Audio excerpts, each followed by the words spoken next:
Are you looking for how to fix Facebook has stopped problem on Android phone? In this video, I show you how to fix Facebook has stopped problem on Android. For solving this problem, go to Play Store, search for Facebook,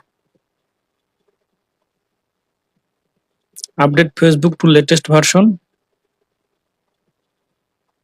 then go to settings, then go to apps, then go to see all apps. Now search for Facebook app, tap on Facebook,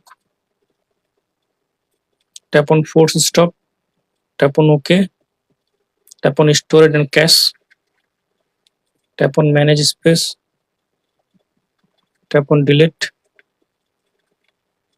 Now restart your phone.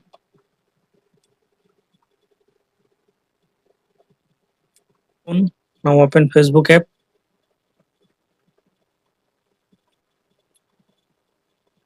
Skip. Now I hope that this method fix Facebook has stopped problem on Android phone. Thanks for watching.